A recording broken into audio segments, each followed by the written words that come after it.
Step 1.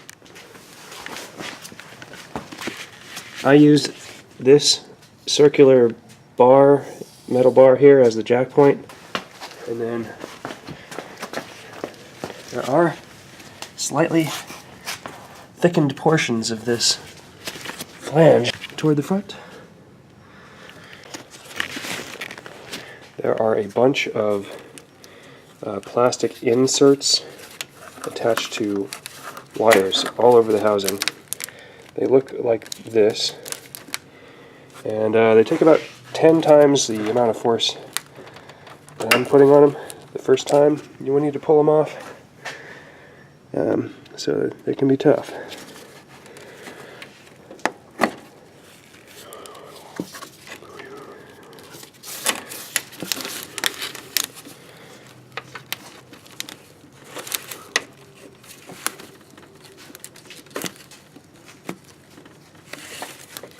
And that one's tough again.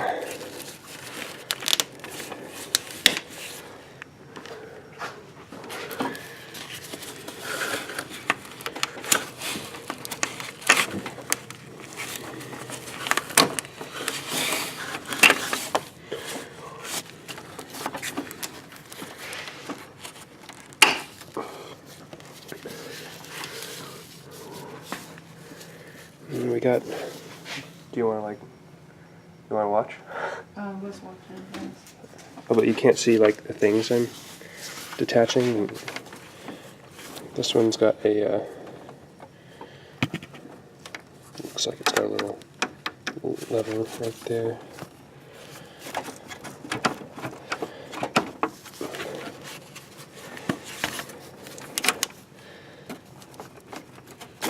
Okay, so that is confirmed.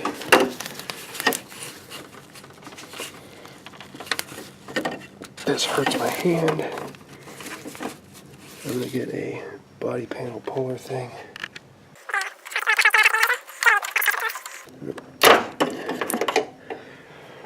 But the radiator's held on by 4 clips on the top. Here, here, on the other side of the fan, or the radiator fan rather, here. And there's one. It's a little awkward down in there. You have to press that part in to actually lift it up. So I'd recommend starting with this awkward one. Okay, pressing in. And I'm holding it up. I'm now pressing in over here. Now I'm pulling up. Something is attached to it. And it looks like the air conditioning hoses are attached to this housing. So the only way to see what the hell's going on under there is to get under the car and start taking off that plastic panel at the front. Okay, off comes this plastic piece. It's just behind the front bumper. It is not 1/4 inch, it is not 9/16, or 9/32. It might be in a 64th size. 7mm socket kind of fits, and that's what I'm going to use.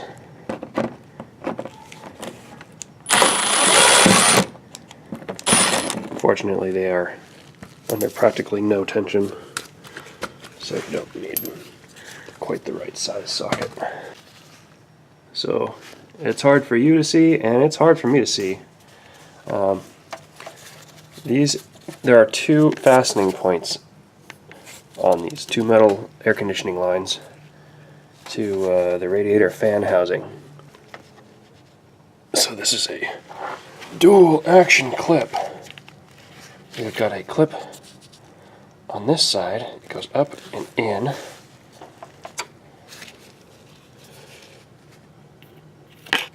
See that? So this has to be separated that way, while this has to be separated that way on this half. This would be tough to do from above because the fan housing is, you'd need to come in about an inch toward the fan, and then you only have about an inch to work with there. So they really made this a joy. We're gonna get every damn dollar we can out of those customers when their 2012 Chevy Cruze fan goes bad. Or Fusion. Oh, whatever the hell this thing is. I'm gonna use 2 hands and try to pop those tubes out of there. That was a success.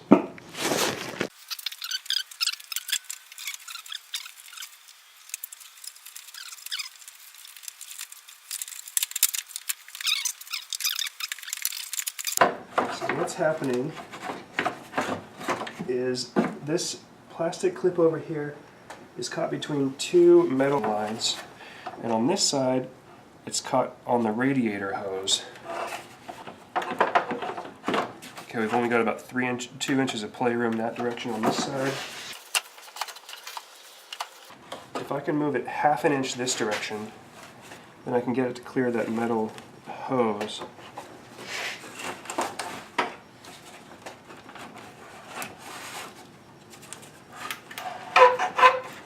And so that's what happened.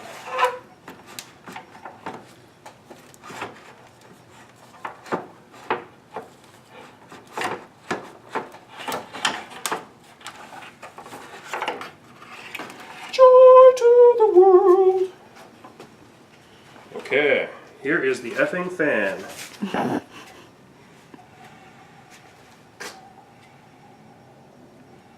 And it's obviously dry. Dry like your grandma. So, looks like this clip holds on the fan.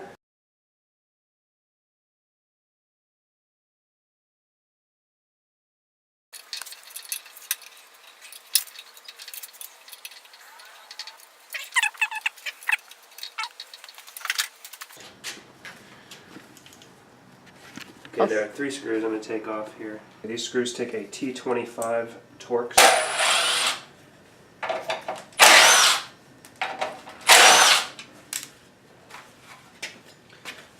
There are a few slots right by where the screws.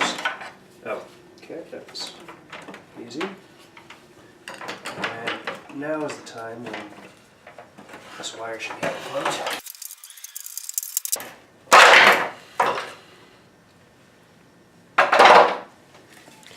So the metal backing plate is clipped on with these bendable tabs.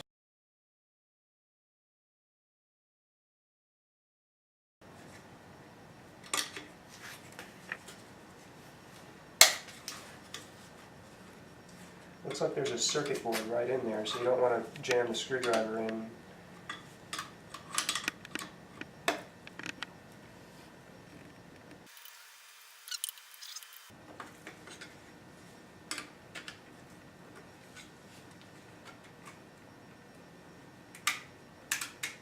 Yep, there are some springy things. What do the springy things mean? The springy things, these are spring-loaded brushes, and this wire is held on with a clip on the back here.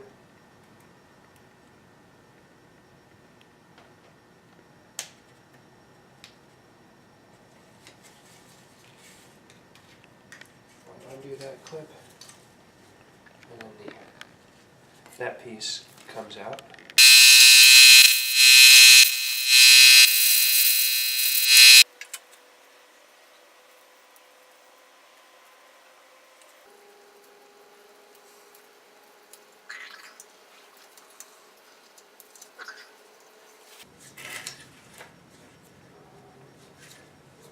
I don't see how cleaning it out would hurt it.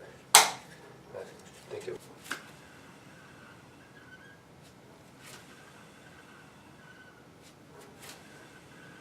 Okay, so the noise might be coming from the brushes that are in there.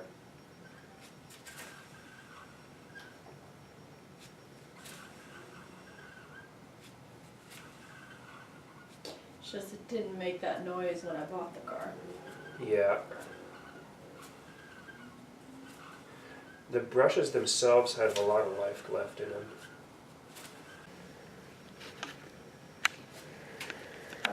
bum shoes. Oh. So, YouTube, turns out that I didn't quite understand the text. It was using a bunch of words that I didn't know. But the annealing of the spring that occurs under heat can, the brush springs here, the annealing of those springs can, when electricity is generated, that is, when the fan is spinning and not being powered, if the springs have been altered in their tension due to that annealing, heat annealing, can cause them to create noise. Oh man, this is not fun. And that noise is a byproduct of electrical generation and vibration in there. And may not be a problem, although that person did say that it may not be a problem. They actually recommended doing some servicing, but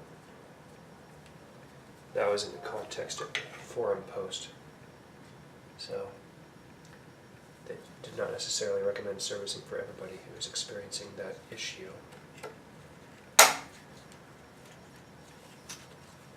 That's clipped on. Okay, this has two little tiny clips that slide under, and then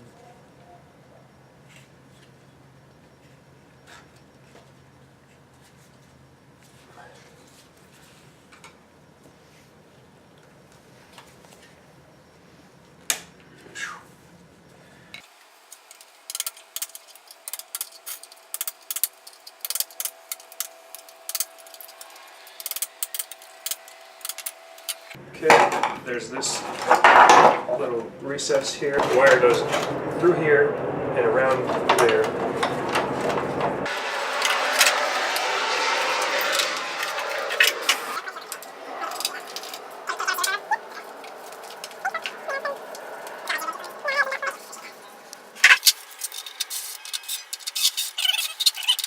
Put this on setting number 1. What does that do? Makes it a lot weaker.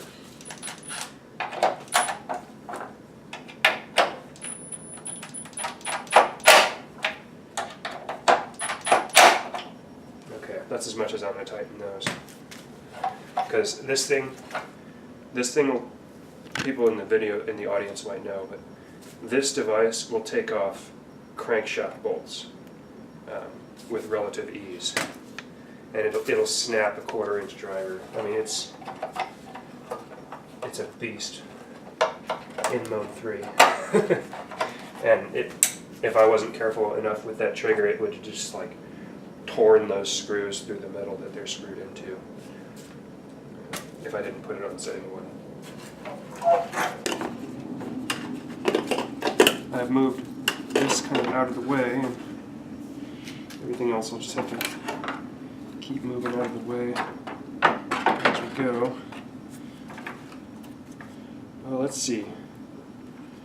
These clips that hold on the air conditioner hoses,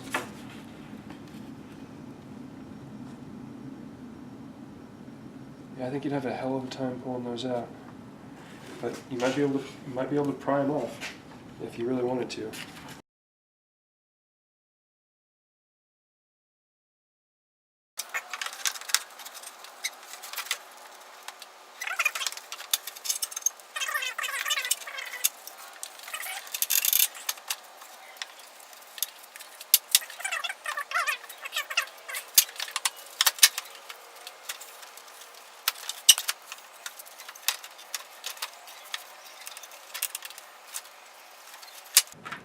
Looks like I'm on another hose down. Okay.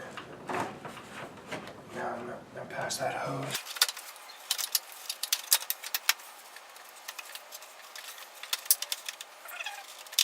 So I think what may be happening is the clips aren't positioned quite properly, and they're pushing on the air conditioner tubes right now, so it's not really wanting to seat easily. So I'm going to go twist those around so they're in line with the hoses. Okay, those did appear to be the culprit. And yeah, now we're back in. So I put all these frickin' clips back in.